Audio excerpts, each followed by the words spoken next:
Good morning. This is Pastor Zach with the Goodland United Methodist Church with your morning devotion for Wednesday, October 25th.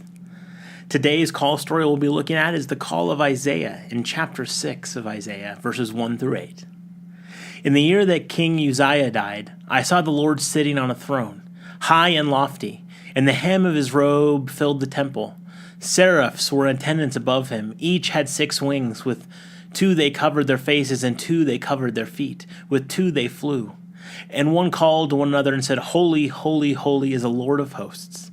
The whole earth is full of his glory. The pivots of the threshold shook at the voices of those who called.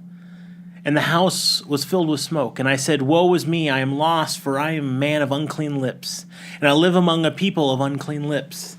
Yet my eyes have seen the King, the Lord of hosts. Then one of the seraphs flew to me, holding a live coal that had been taken from the altar with a pair of tongs. The seraph touched my mouth with it and said, Now that this has touched your lips, your guilt has departed you, and your sin is blotted out. Then I heard the voice of the Lord saying, Whom shall I send? And whom will go for us?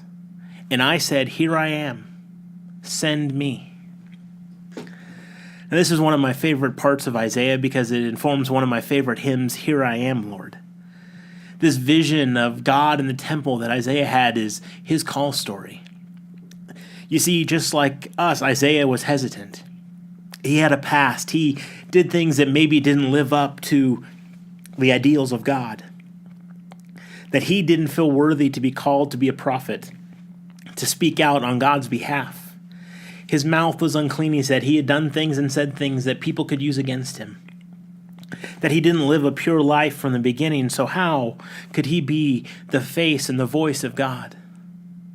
I think we all deal with that. We all deal with our iniquities. We all deal with our shortcomings. We all deal with our own sins. And we worry that we may bring something back to God that isn't good, that we will somehow reflect poorly. But just like Isaiah's vision of the seraph coming over with the coal that touched his lips, to let his guilt go away, that his sin was blotted out.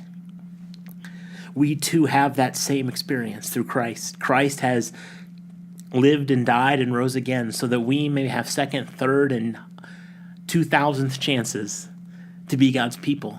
God still calls us. God makes sure that we feel his presence if we're called to speak on his behalf, to act on his behalf. Do we hear the voice of the Lord saying, Whom shall I send and who will go for us? Who should God send? Who will share God's love? If we find ourselves concerned that God's love and God's message is not out enough in our community, in our society, whom shall God send? Who will go out for God? Are we willing to say, Here am I, send me? Are we willing to say, God, I'm here. I've made mistakes, but send me out. I'll share your message. Have a blessed day.